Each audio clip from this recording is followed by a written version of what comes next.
को पायलट या फिर ग्रुप डी की तैयारी कर रहे हैं तो आपके लिए ये एक मोस्ट इम्पॉर्टेंट वीडियो है। जैसे कि अगर आप सभी लोग जानते हैं कि रेलवे भर्ती परीक्षा की तैयारी करने वाले स्टूडेंट्स को पता ही होगा कि स्पीडी से ज़रूर क्वेश्चंस पूछे जाते हैं।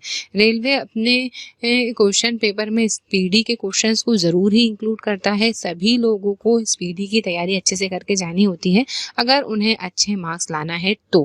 फ्रेंड्स, स्टार्ट करने से पहले अगर अभी तक आपने मेरे चैनल को सब्सक्राइब नहीं किया है तो जल्द से जल्द मेरे चैनल को सब्सक्राइब कर लीजिए और पास ही दिख रहा है बेल आइकन को भी प्रेस कर लीजिएगा, जिससे जो भी न्यू वीडियो में डालूंगी उसका नोटिफिकेशन आपको मिल जाएगा।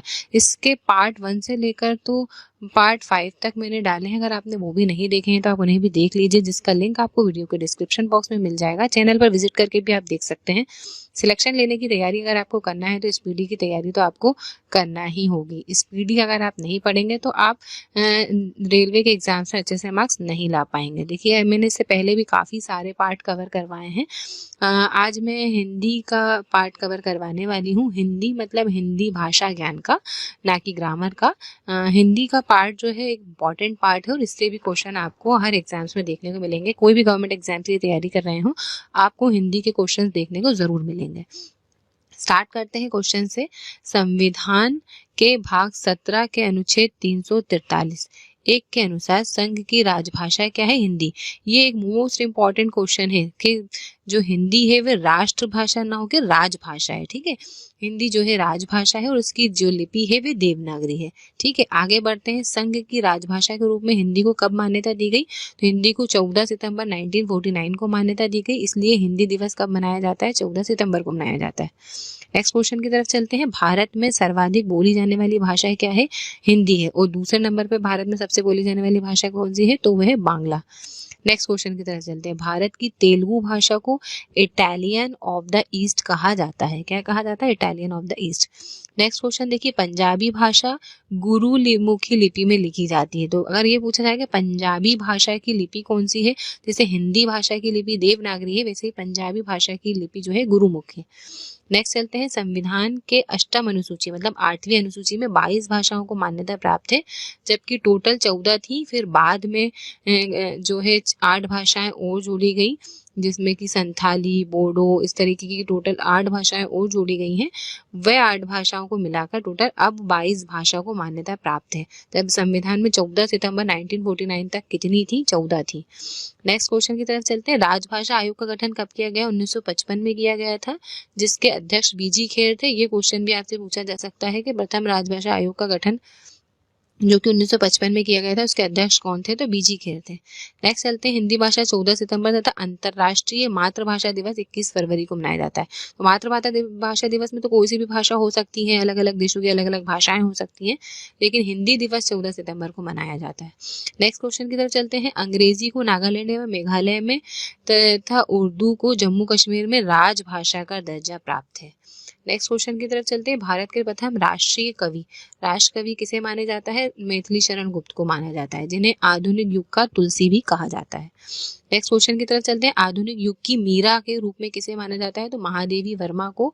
भारतीय आत्मा के रूप में माखनलाल चतुर्वेदी को। ये क्वेश्चन एक मोस्ट इंपॉर्टेंट क्वेश्चन है कि एक भारतीय आत्मा के रूप में किसे जाना जाता है? तो उसे माखनलाल चतुर्वेदी जी को माना जाता है। संस्कृत व्याकरण के जनक कौन माने जाते हैं? तो महर्षि पाणिनि माने जाते हैं। नेक्स्ट क्वेश्चन की तरफ चलते हैं। विश्व का आदि महाकाव्य जो कि रामायण है, इसको किसने लिखा था? आदि कवि वाल्मीकि को उसके नाम से जाना जाता है, आदि कवि को, रामायण के लिए। नेक्स्ट क्वेश्चन की तरफ चलते हैं। रामायण था मूलतः संस्कृत भाषा में है, जबकि रामचरितमानस अवधी भाषा में लिखी गई है ना। ये क्वेश्चन आपसे पूछा जा सकता है, कंफ्यूज नहीं होना। रामायण का अगर पूछा जाए तो संस्कृत और रामचरितमानस अगर पूछा जाए तो वे अवधी भाषा इसका राइट आंसर होगा। नेक्स्ट क्वेश्चन की तरफ चलते हैं। नेक्स्ट क्वेश्चन है। संसार का सबसे बड़ा महाकाव्य कौन सा है? तो वह महाभारत है। हिंदी का सबसे बड़ा महाकाव्य पृथ्वीराज रासो है, जिसे चंद्रवरदाई ने लिखा है। ये भी क्वेश्चन आपको एग्जाम से पूछा जा सकता है। पृथ्वीराज रासो किसने लिखी है? तो वह चंद्रवरदाई ने लिखी है। महाभारत के रचयिता महर्षि वेदव्यास थे। हिंदी भाषा इंडो यूरोपियन भाषा से संबंधित है। कालिदास जिसे भारत का शेक्सपियर भी कहा जाता है, ये भी एक मोस्ट इंपॉर्टेंट क्वेश्चन है। नेक्स्ट चलते हैं। सुमित्रा नंदन पंत को सुकुमार कवि कहलाते हैं। सुकुमार कवि किसे कहा जाता है? तो सुमित्रा नंदन पंत को कहा जाता है। नेक्स्ट चलते हैं। विश्व की सबसे प्राचीन भाषा कौन सी है? सुमेरियन है। नेक्स्ट है केंद्रीय अंग्रेजी व विदेशी भाषा संस्थान कहाँ है? हैदराबाद में है, जबकि इंस्टीट्यूट ऑफ एडवांस स्टडीज कहाँ है? ये शिमला में है। नेक्स्ट चलते हैं, भारत में आधुनिक शिक्षा के जन्मदाता कौन थे? चार्ल्स ग्रांट थे, जिसे 1792 में यहाँ पे जो थे। नेक्स्ट क्वेश्चन है, भारत का आइंस्टाइन नागार्जुन को तथा कलम का सिपाही मुंशी प्रेमचंद को। ये क्वेश्चन भी एग्जाम में कई बार पूछा जा चुका है। कलम का सिपाही किसे कहा गया है? तो मुंशी प्रेमचंद को। हिंदी में आशुलिपि के जन्मदाता कौन थे? तो राधेलाल द्विवेदी। प्रथम हिंदू विधि निर्माता कौन थे? मनु थे। नेक्स्ट है, देश का प्रथम विश्वविद्यालय नालंदा विश्वविद्यालय है, जिसकी स्थापना गुप्त शासक कुमार गुप्त ने 450 ईसा पूर्व में की थी ईसा में की थी। विक्रमशिला विश्वविद्यालय की स्थापना पाल शासक धर्मपाल ने की थी। कब की थी? 9वीं शताब्दी में की थी। प्रथम हिंदी सम्मेलन भारत में 1975 ईस्वी में नागपुर में हुआ था। ये एक मोस्ट इंपॉर्टेंट क्वेश्चन है। नेक्स्ट क्वेश्चन है, विश्व के वेटिकन सिटी में विश्व की सभी भाषाएं मान है, और वेटिकन सिटी वही है जो कि पूरे दुनिया में सबसे छोटा है, क्षेत्रफल में सबसे छोटी जगह है वेटिकन सिटी। फ्रेंड्स, इस वीडियो के इंपॉर्टेंट क्वेश्चन कंप्लीट हो चुके हैं। हिंदी से रिलेटेड पार्ट ही मैंने जो कि इस पीडी में एज इट इज पीडीएफ आपको पढ़ाया है। ये वीडियो आप 2 बार देखेंगे तो चलते फिरते भी देखेंगे तो आपको अच्छे से याद हो जाएगा, इसलिए मैंने आपको पढ़ाया। अगर आप बुक से ना पढ़ना चाहें, आपको बोरियत फील होती हो, जिन्हें होती है उनके लिए, जिन्हें नहीं होती उनके लिए बिल्कुल अच्छी बात है, बुक से पढ़िए, बहुत अच्छी बात है। बुक्स इंसान की सबसे अच्छी फ्रेंड्स होती हैं। अगर आप बुक से नहीं पढ़ पा रहे हैं तो आपके लिए ये वीडियो एक अच्छा वीडियो साबित हो सकता है। 1 से 2 बार तक आप इसे वीडियो देखिएगा, ताकि इससे रिलेटेड क्वेश्चन अगर आपके एग्जाम्स में आते हैं तो आप इन्हें सही टिक करके आएंगे। नेक्स्ट वीडियो जल्द से जल्द लेकर आऊंगी मैं। तब तक के लिए मेरी तरफ से आप सभी को best of luck and goodbye. Hello friends, welcome back to my YouTube channel. Friends, अगर आप रेलवे भर्ती परीक्षा की तैयारी कर रहे हैं, असिस्टेंट लोको पायलट या ग्रुप डी की तैयारी कर रहे हैं, एएलपी की तैयारी कर रहे हैं, तो आपके लिए ये एक मोस्ट इंपॉर्टेंट वीडियो है, जिसमें स्पीडी एमसीक्यूज में आपके लिए लेकर आई हूँ। सिलेक्शन करने की तैयारी आपकी पूरी होनी चाहिए, इसलिए मैं आपके लिए एक ऐसे वीडियो लेकर आई हूँ जैसे कि क्वेश्चन एग्जाम्स में आपके देखने को मिलेंगे। स्पीडी एमसीक्यूज आपको एग्जाम्स में देखने को मिलेंगे ही मिलेंगे। इससे पहले अगर आपने आरआरबी के एग्जाम्स दिए हैं तो आपको पता ही होगा कि स्पीडी से क्वेश्चंस कितने ज़्यादा पूछे जाते हैं। पूरी बुक स्पीडी की आपको पढ़ना चाहिए, लेकिन आप नहीं पढ़ पा रहे हैं या पढ़ भी रहे हैं तो रिवाइज के लिए ये वीडियो आपके लिए एक मोस्ट इंपॉर्टेंट वीडियो हो सकता है, जिसमें कि आप बुक से भी पढ़ें और यहाँ से भी रिवाइज करें, जिससे कि आप सही एग्जाम्स में क्वेश्चन टिक करके आएँ, वो ज़्यादा से ज़्यादा मार्क्स ऑब्टेन कर पाएँ। इससे पहले मैंने इसके पार्ट 1 से लेकर 6 तक अपलोड कर दिए हैं। अगर आपने वो भी नहीं देखे हैं तो आप चैनल पर विजिट करके देख सकते हैं। स्टार्ट करते हैं क्वेश्चन नंबर 1 से। स्टार्ट करने से पहले अगर आपको मेरा वीडियो पसंद आए, शुरू से एंड तक वीडियो देखिएगा। अगर आपको वीडियो पसंद आता है तो आप ज़रूर ही मेरे चैनल को सब्सक्राइब कीजिएगा, वो वीडियो को लाइक कीजिएगा और चैनल को ज़्यादा से ज़्यादा शेयर कीजिएगा। देखिए, रेलवे सामान्य अध्ययन के लिए ही ये स्पीडी बनाई गई है। आप सभी को पता होगा कि स्पीडी से क्वेश्चन रेलवे में पूछे ही जाते हैं। नोबेल पुरस्कार टॉपिक आज मैं पढ़ा रही हूँ, उससे पहले कई सारे टॉपिक्स आपको पढ़ा चुकी हूँ। अगर आपने वो भी नहीं देखे हैं तो उन्हें भी अच्छे से याद कर लीजिए। वीडियो भी देख सकते हैं और आप बुक लेकर भी पढ़ सकते हैं। देखिए, नोबेल पुरस्कार से रिलेटेड महत्वपूर्ण तथ्य मैं आपको बताने वाली हूँ। फर्स्ट चलते हैं, नोबेल पुरस्कार स्वीडन के रसायनविद अल्फ्रेड बर्नार्ड नोबेल, जिनका जन्म 1833 में हुआ था और मृत्यु 1896 में हुई थी, की पुण्यतिथि पर उसकी स्मृति के रूप में मनाया जाता है। क्योंकि उन्होंने एक वसीयत लिख दी थी। उस वसीयत में उन्होंने अपनी सारी जायदाद जो है नोबेल पुरस्कार में देने के लिए लगा दी थी। उसी के हिसाब से ये नोबेल पुरस्कार दिया जाता है। नेक्स्ट क्वेश्चन की तरफ चलते हैं। अल्फ्रेड बर्नार्ड नोबेल, जो कि 1867 में डायनामाइट की खोज की थी इन्होंने। नेक्स्ट चलते हैं, नोबेल पुरस्कार जिसकी शुरुआत 1901 में हुई थी, इनका वितरण वर्ष 10 दिसंबर को स्कॉटलैंड स्वीडन तथा ओस्लो नॉर्वे में होता है। नोबेल पुरस्कार 6 क्षेत्रों में दिया जाता है। एक भौतिकी, रसायन, शरीर विज्ञान अथवा चिकित्सा, साहित्य, शांति एवं अर्थशास्त्र। ये टोटल 6 पार्ट है जिसमें नोबेल पुरस्कार दिया जाता है 6 क्षेत्रों में। नेक्स्ट चलते हैं, अर्थशास्त्र के लिए नोबेल पुरस्कार स्वीडिश बैंक स्वीरेजेस बैंक द्वारा अपनी 300वीं वर्षगांठ के उपलक्ष्य में 1967 में आरंभ किया गया था और 1969 में पहली बार रॉन्गर फ्रिश, जो कि नॉर्वे थे, एवं जैन टिन बर्जेन, जो कि हॉलैंड के थे, उनको प्रदान किया गया था। नेक्स्ट क्वेश्चन की तरफ चलते हैं। अमर्त्य सेन को वर्ष 1998 में अर्थशास्त्र के क्षेत्र में नोबेल पुरस्कार मिला था। नेक्स्ट क्वेश्चन की तरफ चलते हैं। The royal Swedish academy of science भौतिकी एवं रसायन विज्ञान के लिए नोबेल पुरस्कार प्रदान करती है।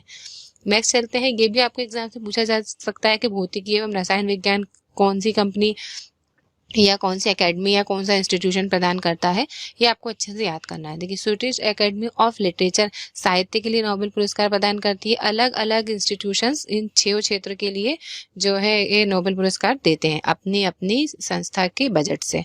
नेक्स्ट क्वेश्चन की तरफ चलते हैं। बैंक ऑफ स्वीडन अर्थशास्त्र के लिए तथा नॉर्वे की संसद शांति के लिए नोबेल पुरस्कार प्रदान करती है। आपसे पूछ लिया जाएगा कि शांति के लिए नोबेल पुरस्कार कौन सी संस्था प्रदान करती है, तो वे नॉर्वे की संसद जो है शांति के लिए नोबेल पुरस्कार प्रदान करती है। नेक्स्ट क्वेश्चन की तरफ चलते हैं। कारोलिंस्का चिरोजिकल इंस्टीट्यूट जो कि स्वीडन का है, शरीर विज्ञान तथा चिकित्सा क्षेत्र के लिए नोबेल पुरस्कार देता है। भारत को पहला नोबेल पुरस्कार साहित्य के क्षेत्र में मिला था 1913 में। किसने? रविंद्रनाथ टैगोर ने प्राप्त किया था और उनकी काव्य संग्रह गीतांजलि के लिए ये प्रदान किया गया था उन्हें। नेक्स्ट क्वेश्चन की तरफ चलते हैं। ये फिर से एक बार पढ़ लीजिए। साहित्य के क्षेत्र में रविंद्रनाथ टैगोर को पहला नोबेल पुरस्कार दिया गया था। नेक्स्ट क्वेश्चन की तरफ चलते हैं। नोबेल पुरस्कार प्राप्त करने वाली पहली भारतीय महिला मदर टेरेसा थी, जिन्हें 1979 में शांति का नोबेल पुरस्कार मिला था। नेक्स्ट क्वेश्चन की तरफ चलते हैं। नोबेल पुरस्कार प्राप्त करने वाले एकमात्र मुस्लिम प्रोफेसर अब्दुल कलाम थे। नेक्स्ट चलते हैं। विज्ञान में नोबेल पुरस्कार प्राप्त करने वाले प्रथम भारतीय सीवी रमन थे, जो कि 1930 में जिन्हें मिला था। नोबेल पुरस्कार 2015 के तहत 8 मिलियन स्वीडिश क्रोनर लगभग 6.29 करोड़ दी गई है। द्वितीय विश्व युद्ध के समय 1940 और 1942 में नोबेल पुरस्कार प्रदान नहीं किए गए।